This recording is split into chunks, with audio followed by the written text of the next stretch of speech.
Hello students, मैं Manisha Udawat, associate professor sociology, आज फिर आपके समक्ष हूँ। और आज हम कार्ल मार्क्स के ही एक अन्य सिद्धांत वर्ग और वर्ग संघर्ष, क्लास एंड क्लास कन्फ्लिक्ट, इस पर चर्चा करेंगे। इसके पहले मार्क्स के ऊपर जो मैंने वीडियो बनाए थे, द्वंद्वात्मक भौतिकवाद और ऐतिहासिक भौतिकवाद, उस उनके बारे में वो आप लोगों ने देखे ही होंगे। और मैं सोचती हूँ काफ़ी कुछ आपको कार्ल मार्क्स के सिद्धांतों का परिचय मिल गया है। तो ये जो वर्ग और वर्ग संघर्ष का सिद्धांत है, ये कार्ल मार्क्स के जितने भी विचार हैं उन सब का मेन जो संदर्भ है, वो मुख्य आधार है, वो ये वर्ग और वर्ग संघर्ष ही है। तो इसको आपको अच्छे से गंभीरता से पढ़ना है। और एक बात और मैं आपको बता दूं कि ये जो थिंकर्स हैं हमारे, कार्ल मार्क्स, वेबर, दुर्खिम, जिनके बारे में आगे हम पढ़ेंगे, तो अगर आप में से कोई भी स्टूडेंट नेट, स्लेट या यूपीएससी के एग्ज़ाम देना चाहता है और वो समाजशास्त्र विषय लेता है, तो ये थिंकर का पेपर जो है बहुत इम्पोर्टेंट है, क्योंकि ये कोर पेपर है। समाजशास्त्र के जो मूल जो प्रश्न पत्र हैं, मूल जानकारियाँ इसमें आपको मिलेगी। तो आपको इसको ज़रूर पढ़ना चाहिए और इसको समझना चाहिए।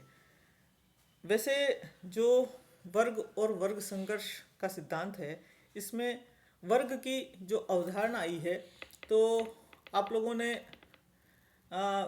फर्स्ट ईयर में भी वर्ग के बारे में पढ़ा था।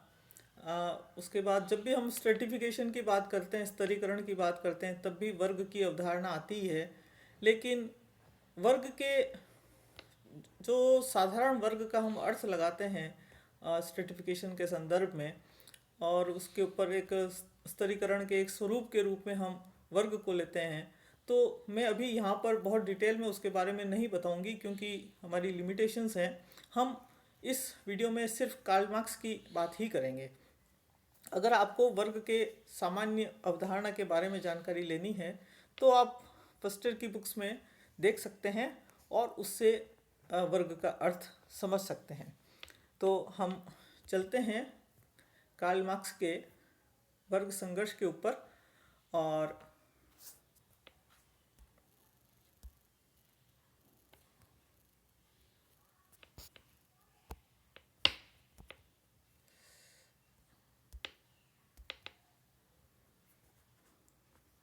सबसे पहले हम देखते हैं कि मार्क्स ने ये जो वर्ग और वर्ग संघर्ष का सिद्धांत है, ये उनकी जो पुस्तक कह सकते हैं, या एक उनका जो मैनिफेस्टो था 50 पेज का, कम्युनिस्ट घोषणा पत्र जिसको हम कहते हैं, कम्युनिस्ट मैनिफेस्टो, सबसे महत्वपूर्ण बहुत छोटी सी किताब, जिसको मार्क्स और एंजल्स दोनों ने मिलकर लिखा था। जीके में भी कई बार ये प्रश्न पूछा जाता है। तो इस पुस्तक की जो शुरुआत करते हैं मार्क्स, कम्युनिस्ट मैनिफेस्टो की, उसमें फर्स्ट लाइन उन्होंने ये लिखी है, एक तरफ नारा दिया है, दुनिया के मजदूरों एक हो। और जब वो पुस्तक की शुरुआत करते हैं, उसमें शुरुआत यहीं से होती है, अभी तक के सभी समाजों का इतिहास वर्ग संघर्ष का इतिहास है। तो ये बहुत इम्पोर्टेंट उनका जो आप कह सकते हैं उनका बहुत इम्पोर्टेंट उनकी मान्यता है, उनकी थीम है वर्ग संघर्ष की, और उनके पूरे विचारों की, उनकी पूरी जो दार्शनिक विचारधारा है, साम्यवादी विचारधारा है। तो साम्यवाद का, क्योंकि ये कम्युनिस्ट मैनिफेस्टो साम्यवादी घोषणा पत्र है, तो इसमें इन्होंने वर्ग संघर्ष के बारे में लिखा है। इसके अलावा उनकी जो दूसरी सबसे महत्वपूर्ण किताब है, दास कैपिटल, पूंजी, उसमें भी हमें वर्गों के बारे में कुछ विवरण मिलता है। ऐसे सिस्टमेटिक वर्ग क्या है, वर्ग संघर्ष क्या है, इस तरह से टेक्स्ट की तरह से मार्क्स ने कहीं पर कुछ नहीं लिखा है। लेकिन उन्होंने वर्ग का उल्लेख किया है। कहीं उन्होंने 2 वर्ग की चर्चा की है, कहीं उन्होंने 3 वर्ग की चर्चा की है। तो अलग अलग जगह उन्होंने थोड़ा अलग अलग तरह से वर्ग के बारे में लिखा है। तो इसलिए हम अभी कम्युनिस्ट मैनिफेस्टो देखें तो उसमें वो कहते हैं अभी तक के आविर्भूत सभी समाजों का इतिहास वर्ग संघर्ष का इतिहास है।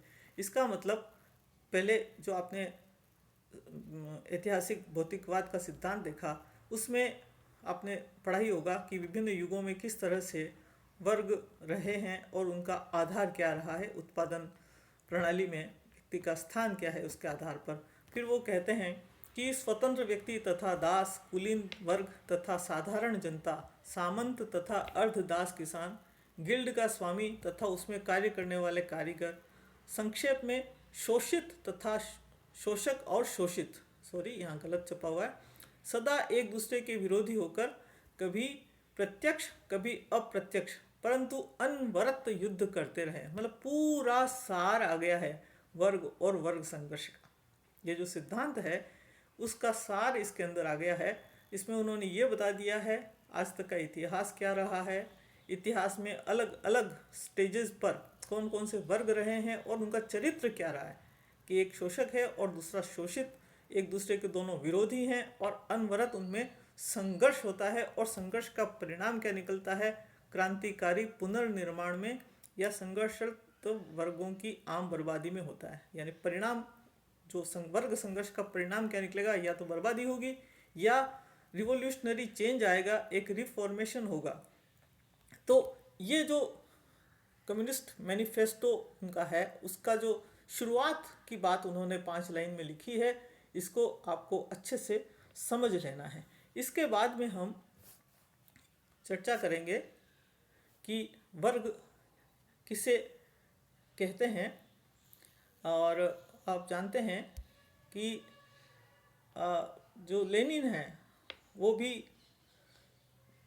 कम्युनिस्ट हैं और लेनिन ने भी वर्ग के बारे में लिखा है और वो लिखते हैं कि वर्ग लोगों के बड़े बड़े समूहों को कहते हैं जो सामाजिक उत्पादन की इतिहास द्वारा निर्धारित पद्धति में अपने स्थान की दृष्टि से, उत्पादन साधनों के प्रति अपने संबंधों से, श्रम के सामाजिक संगठन में अपनी स्थिति की दृष्टि से और फलस्वरूप सामाजिक संपदा के उस भाग की जो उनके पास रहता है, प्राप्ति की विधि तथा आकार की दृष्टि से एक दूसरे से भिन्न होते हैं। यानी वर्ग का आधार क्या है, उन्होंने कहा है वर्ग एक तो बड़े बड़े समूह हैं, बड़े बड़े ग्रुप्स हैं और ये ग्रुप आधार, उनका आधार क्या है कि जो उत्पादन इतिहास द्वारा जो उत्पादन की पद्धति है उसमें उनका स्थान क्या है, उत्पादन के जो साधन हैं उनसे उनका संबंध क्या है और उससे जो संपत्ति बनती है उस संपत्ति में उनकी हिस्सेदारी कितनी है, उसको प्राप्त करने का तरीका कितना कैसा है। इन आधारों पर हम वर्ग को समझ सकते हैं। तो कुल मिलाकर अगर आप मार्क्स की वर्ग की अवधारणा देखें तो उसमें मुख्य विशेषता वर्ग की आर्थिक है।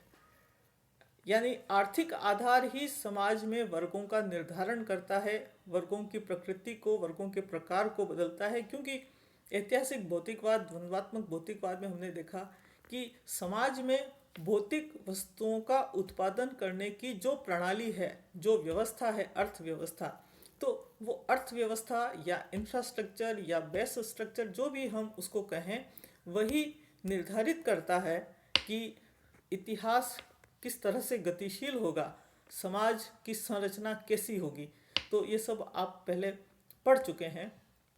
तो उत्पादन के साधनों के प्रति लोगों का जो संबंध है वो अपने आप में वर्ग की मुख्य विशिष्टता है और यही विशिष्टता दूसरी विशिष्टता को निर्धारित करती है, ऐसा लेनिन ने लिखा है।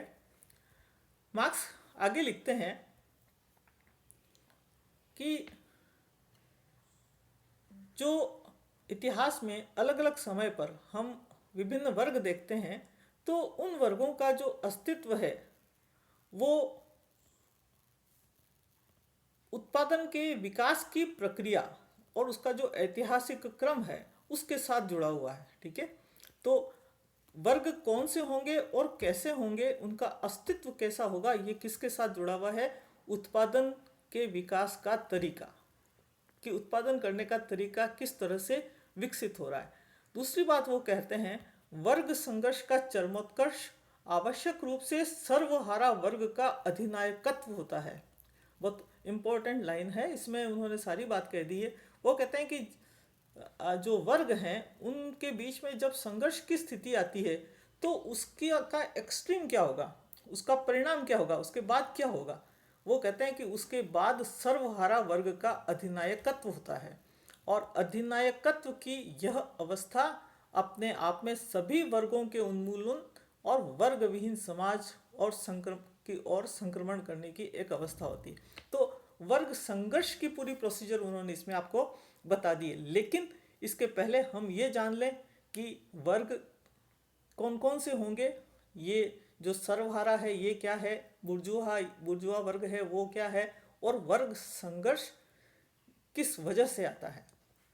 तो हम देखें वर्गों के बारे में जो मार्क्स के विचार हैं, तो मार्क्स कहते हैं कि हमेशा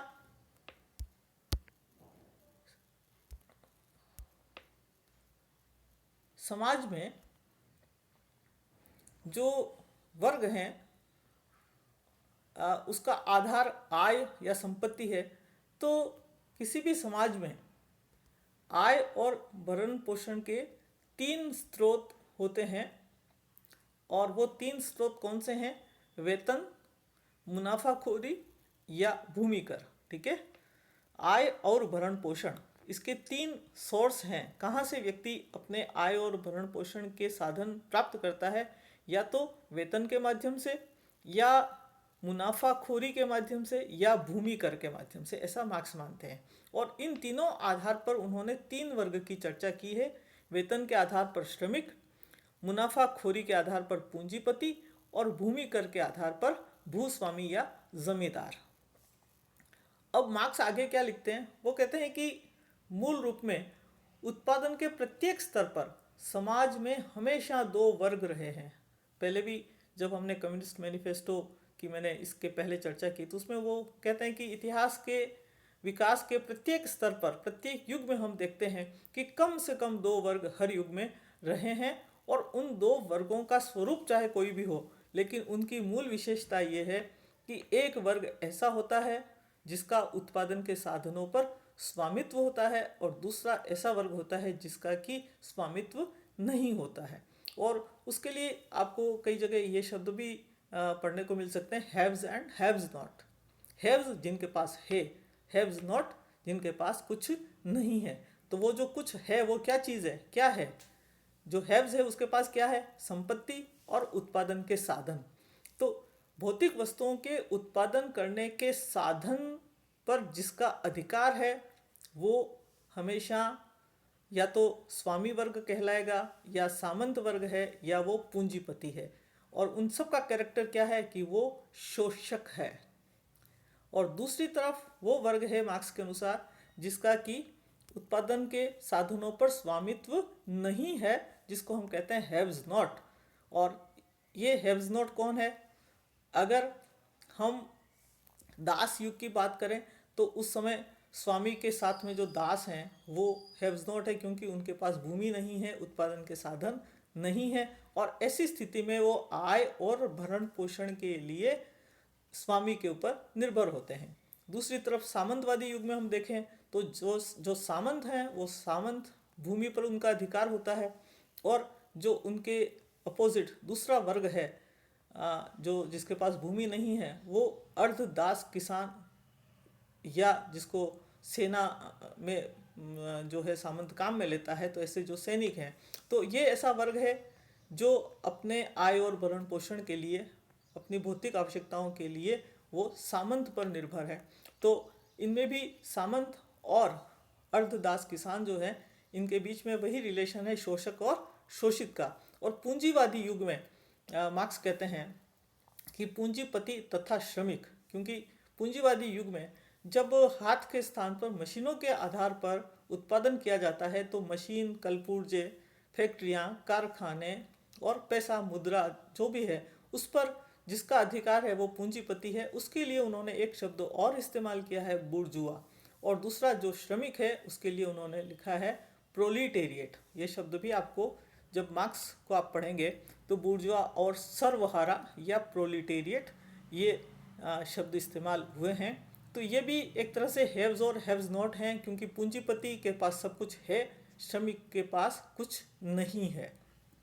तो चूंकि दोनों वर्ग जो हैं उनका मुख्य आधार क्या है, हैव्स और हैव्स नॉट का, कि एक के पास संपत्ति और सारे साधन है, दूसरे के पास वो साधन नहीं है। तो एक के पास है, दूसरे के पास नहीं है। इस आधार पर ही, चूंकि दोनों के हित और साधन दोनों डिफरेंट हैं, दोनों के हित बिल्कुल डिफरेंट हैं। जिसके पास साधन है वो छोड़ना नहीं चाहता, जिसके पास साधन नहीं है वो उस साधन प्राप्त करना चाहता है, और इस बात को लेकर के हमेशा ही दोनों वर्गों में संघर्ष होता है।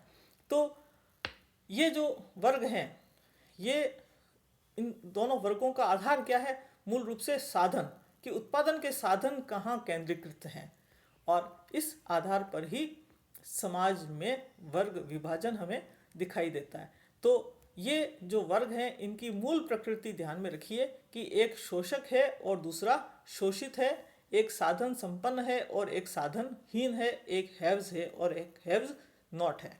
तो इस तरह से हमने जो मार्क्स ने जो वर्ग की बात कही, ये वर्ग की अवधारणा संक्षेप में हमने इस अवधारणा को समझने का प्रयास किया। इसके बाद में हम लोग जो लेंगे वो टॉपिक होगा कि जब वर्ग होते हैं तो वो वर्ग किस तरह से वर्ग संघर्ष के लिए तैयार होते हैं, वर्ग संघर्ष की अवधारणा क्या है।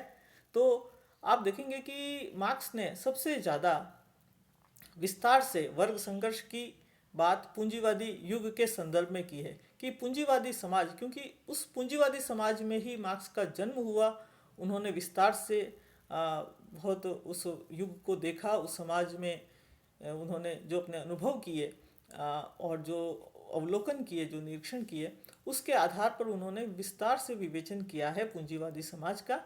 तो नेक्स्ट वीडियो में हम ये देखेंगे कि वर्ग संघर्ष कैसे होता है, उसके लिए क्या कंडीशंस हैं, वर्ग की क्या विशेषताएं हैं, और उसके बाद में हम पूंजीवादी युग में वर्ग संघर्ष की चर्चा करते हैं।